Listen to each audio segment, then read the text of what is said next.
है अमल या योजना है क्या मुझसे?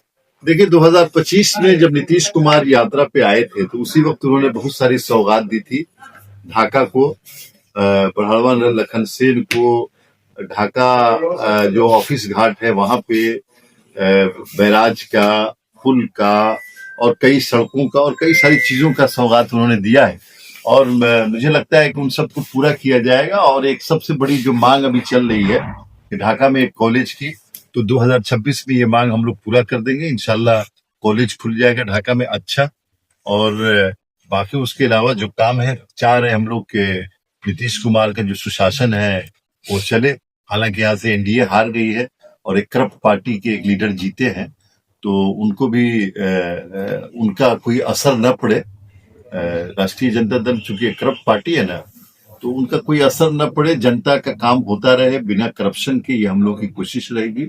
और इसमें एनडीए के सभी कार्यकर्ता सहयोग करेंगे, जनता का भी और अफसरान का।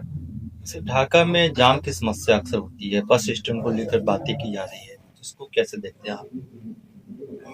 नहीं, ढाका बस स्टैंड को लेकर के तो कई मरतबा बातें आई हैं और कई बार कोशिश हुई कि कहीं पे जमीन ली जाए, लेकिन जमीन मिली नहीं। लेकिन मुझे हैरत है कि अभी जो ढाका नगर परिषद है उसके जिम्मेदारान को इसकी फिक्र नहीं। ढाका नगर परिषद के लोग उन कामों में ज्यादा दिलचस्पी ले रहे हैं जिसमें पैसा बन जाए।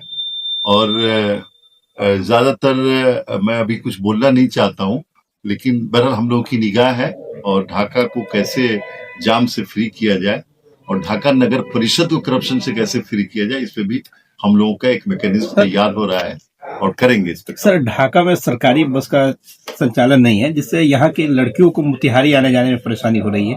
कई ऐसी लड़कियां हैं जो अभी आपकी और सांसद मौजिया की जो समीक्षा बैठक हुई है, अधिकारियों के बैठक के बाद कई लड़कियों का मेरे पास कॉल आया। उनका ये कहना कि एमएलसी साहब से बात हो तो जब भी आपकी मुलाकात हो उनसे इस बात को रखा जाए। तो क्या सरकारी बसों की व्यवस्था की जाएगी ढाका में? आप तो रहते हैं। नहीं, ढाका घोड़ासान से मोतिहारी तक तो सरकारी बस चलती है। अभी फिलहाल नहीं।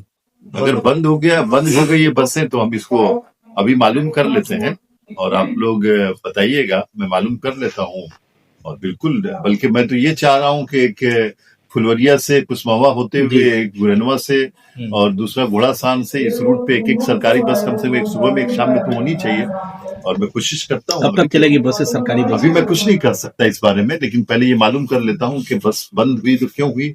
और आगे जो वजीर जो ट्रांसपोर्ट मिनिस्टर है श्रवण कुमार जी, मैं बात करके कोशिश करूंगा कि अगले जल्द अज जल्द इसको चलाया जाए। मैं कोई अभी टाइम बाउंड नहीं बता सकता। सर, एक टिप्पणी चाह रहा हूँ कि पटना में ज्वेलर्स की दुकान के बाहर नकाब को लेकर पोस्टर लगाया गया और 17 तारीख से बाद तक वो लागू हो जाएगा, बगैर नकाब के पहने ही किसी को ज्वेलरी दी जाएगी। इसको कैसे देखते हैं? आपकी सरकार है।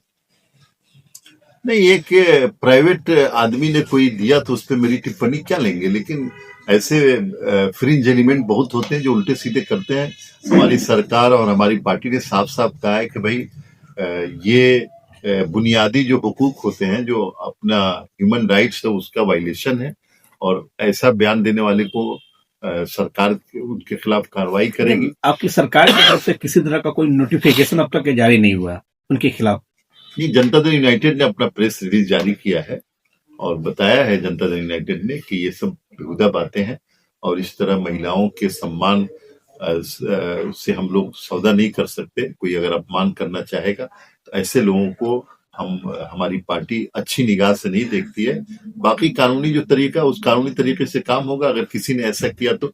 लेकिन आप लोग बता दें कि सारे एसोसिएशन ने, जितने ज्वेलर्स एसोसिएशन है, उन सब ने उनका बाइकाट कर दिया है और उनको बहुत जल्द जो है ना, उनका ही एसोसिएशन उनको अपने इससे निकाल देगा।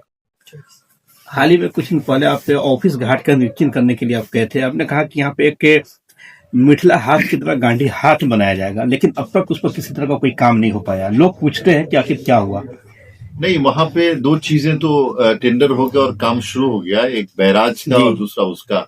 गांधी हाट का डीपीआर तैयार हो रहा है और तकरीबन 100 करोड़ रुपए का डीपीआर तैयार हो रहा है। तो डीपीआर बनने में और फिर उसको होने में टाइम लगता है ना, तो मुझे लगता है कि अभी कम से कम 1 साल लगेगा उसका काम शुरू होने। वो सपना साकार होगा इस क्षेत्र के लोगों का? हाँ, अरे बिल्कुल। अभी देखिए क्या क्या होता है इस इलाके में, बहुत सारी चीजें होंगी। हो सकता है कि अब मुख्यमंत्री की जो अगली यात्रा उसमें मुख्यमंत्री ढाका भी तशरीफ लाएं और ढाका को देखें और बहुत सारी सौगात लेके जाएं। आज मेरी बात हुई, मैंने उनसे रिक्वेस्ट किया है कि आप ढाका चलिए इस बार की यात्रा में, क्योंकि मुख्यमंत्री अपनी यात्रा में ढाका कभी आए नहीं है, इस बार की यात्रा में आइए और मुझे लगता है कि उनकी यात्रा में ढाका शामिल है। ठीक।